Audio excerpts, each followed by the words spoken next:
career goes downhill. You know, you're no longer that like spring chicken or that spring I think bull. it's a little older now just because we're living longer and we know more about nutrition and training and we have no more about science. Fair enough. Maybe 30, 29 when you peak. Fair enough. But you know, all those boxers out there that keep boxing. Maybe you're right. The peak is 27, but I think you plateau. I don't think you just automatically decline. Oh, no. You can't just decline. It's not fucking Rome, you know. Anyway, yeah, that's bullshit, man. That was going to be a great fight. You know, I was going to take the night off to go look at that fight, cheer on Mayweather. I'd have it here. Yeah. You know, cheer on Mayweather. Hell yeah. That'd be a big-ass fight. I'd love to watch that fight. Not going to happen anymore. There's another fight set in line. And no one wants to watch that fight, though. Yeah. No one wants to watch that bullshit. Nobody wants to watch that that's fight. Why boxing is a sham. It's horrible, dude. I mean, I haven't been seriously amped up about a fight in at least me neither, since the Tyson eras. Years. Yeah. Since the Tyson eras, man. I haven't been, you know, fights come and go, and since it's been since, you know, Tyson was around. Who cares? You know, those were the shit. Yeah, things have changed ever since MMA has entered the sport. You know, I think boxing can learn a little bit from MMA, how MMA runs their business as far as, especially like the UFC, that's the biggest one, how they have a governing body, a central body. They set up all the fights. Yeah. Oh, that's right. You know, you either fight or you're out of the sport, which is kind of, you know, a little pushy, a little Gestapo-like. That's crazy, but at the same time, though, look, you know, you can make a name for yourself quick. Well, and that's the In thing 4 fights, you can fight for the championship. You know? And that's the thing is... You're fighting the best guys all the time. In UFC is... Not tomato cans. You can be injured, and they'll give you time off. Oh, yeah. You know, they'll, of course, arrange another fight, but then they'll bring that fight back to you when you're healthy. Yep. You'll fight for the championship again. In boxing, it's just a mess. You got De La Hoya Productions, you got fucking Don King, you got Bob Arum, and all these fuckers who are like, all right, who's going to give us the biggest dollar? We might fight. Well, there's no governing body. Right. There's promoters. Promoters have ruined that sport. Yeah. You know, there's no like international boxing alliance. Yeah. There's World Boxing Organization. There's the International WBC, Boxing, the IBF. Yeah, International Boxing Federation. There's all these different organizations, and then not to mention the ones overseas. Yeah. You know, the English, British guys who never come over here, the guy from Thailand who never comes over here. It's just a fucking mess. It is. It's just a mess. You know, the mobsters run boxing. They run that shit. I mean, all the promoters, they ruin it. I still love boxing, though. I don't think MMA is like boxing version 2.0. No. I think it's a completely different sport. Altogether, man. Yeah, but I still love boxing. I still love it. It's just the quality opponents, you know, the quality of fights has gone down. The top names don't fight each other anymore. But they haven't given me anything to sit and watch.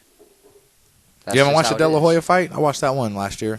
That was a piece of shit fight. You're a fucking guy, man. He passed his peak. He needs to. And that's what I'm saying. Is, you know, he was the biggest name for a while. You got these guys who are past their prime looking for another paycheck. Exactly. But one thing that still kills me is, you know, the Julio Cesar Chavez fight with De La Hoya. Thinking I would have loved to see both of them in their heyday. That's always the argument, huh? That's always. I know it can't happen. It's the heyday, but you know, here's a guy that went 88-0 before he lost his first fight. You know. Yeah. But who is he fighting? That's the thing. It's like, who are you fighting? Yeah, but 88 fights. I mean, you know, you're fighting. You're cockfighting at that point. Who are you fighting? Yeah. He fought a lot of big names, you know. But I'm saying after 88 fights, you know, you would think like, you know, rock paper scissors rule. You know, someone would eventually kick your ass. That's a good record, man. That's an upstanding record. 88, you know. Yeah, it is. I mean, yeah, he's a pro, but and then you know he lost. He lost a few times before he fought De La Hoya. You know, he was already, you know, like he's already a mess. And the only reason he was fighting because he was in debt, he was in bankrupt, and I'm thinking, like, how are you such a big fucking name? Once again, man, like, how do you have so much money and then you're just bankrupt one day? Who taught him how to invest his money, though? I don't know. He lived in Mexico. He's a Mexican, dude. He's from he was Mexico. sending it to his 65 family members. He's taking care of everybody. He was probably sending it to the Pope in the Vatican. He was the MC Hammer of boxing. Yeah. You know, I mean, like I said, you know, we talked about this earlier. You have to, you know, however you've been raised and taught how to be a person and deal with money and women and men, whatever. That's how you take it. That's how you're going to do it. That's how you're going to live your life. You know, unless you realize you have a problem, you're going to unlearn all that bullshit you've been taught all your life and then start kind of over from scratch, which is another thing I think people don't realize. In life, you always start over. You always have to start over. Well, there's always a new phase. You know? Yeah, it's always a new chapter. You know, the way I look at it is all these guys who are famous with millions and millions of dollars, they sign their checks over to some accountant or a financial advisor and all that kind of shit. I'm sorry, but if I ever make even a 6-figure paycheck, I'm not giving that money to nobody. I'm not giving anybody signing authority over my shit. Right. You know, I might have 25 grand in investments. I'll leave the rest of that shit in the bank, earning fucking $10,000 interest every year. Can you do that though? And I'll pay the government. You just have to have multiple shit. Accounts, right? Yeah. Because you can only have $200,000 in a. No, you can have as much money as you want in a savings account. You can have as much money as you want in your account, but it's only insured up to. It's only insured for $100,000. $100,000? It's $250,000 now. I thought it was after more IndyMac and all that stuff. Yeah. FDIC has bumped it up to $250,000. So there's more credible banks out there. You know, like because you know after after those incidents where all banks were going bankrupt, it's like, you know, how the fuck does that happen? Yeah. You know, mismanagement of major assets. They were just talking about that on the news about how assholes. all these government positions are going to get bonuses, and people are outraged. You know that the economy is in the shape it's in, and you have all these officials and CEOs still getting bonuses. I'm like, there's a reason why these guys climb their way to the top is for the bonuses. They knew what they were doing. Yep. Can't change the rules now, can we? I don't know. Can we? You could change the rules at any time, but who's the one who's going to change those rules? And who's going to It's regulate? going to be the CEO. Yeah, you're not going to, you know, you're in bed with this guy. You're not going to kick him out. He's helping you. He helped you get where you want to go. And I don't care what people say about Bush, Clinton, Barack Obama, Democrat, Republican. All these guys are dirty.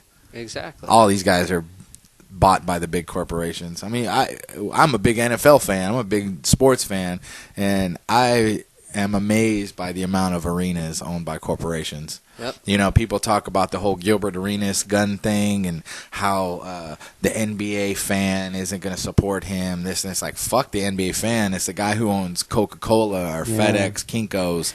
Those are the real supporters of the NFL and the NBA. Those are the guys that don't want to be associated with a gun-toting fucking animal.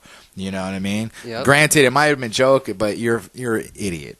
That's what I'm saying. No matter how much fucking money you have, you're bringing a gun into a public place as a pro athlete as a joke? Yeah. What the fuck are you doing? What are you doing? You're a moron. Shit. You're a moron. It's not funny. And they give it to Gilbert Arenas, but the other guy in this situation also had his gun with him. Well, they don't talk about that guy because he's a bench warmer. Exactly. But his career's over. Exactly. He'll never. He was a shitty player anyway, so he's not going to sign on with the NBA. Any NBA player, no NBA player or NBA team wants that fucking baggage. No, and that's why Gilbert Arenas will be done as soon as his contract's up, if not sooner. I have him in my fantasy league, and I don't know what to do with him yet. I don't know what decision has been throw him out the rendered. window. I don't know though. Is he going to be able to play this year? No. Is he done? Most likely, he's going to be suspended for the whole year. I saw some shit up. He's surrendering about $150,000 a game that he misses. Yep. God, $150,000 for playing for 60 minutes? God, man, these guys don't know how lucky they have it. And I'm not going to be the asshole that says, if I was making millions of dollars, I would, you know, it's not about that. It's not about that. You know, it's just the bottom line is these guys have had horrible home lives and training, and no amount of money is going to change that. That's the thing is, you know, It's a capitalist system. It's not about black. It's not about white. It's about green, my brothers. On that note, this has been the Sperm Donor Show with Twig and Painter. All right. We out.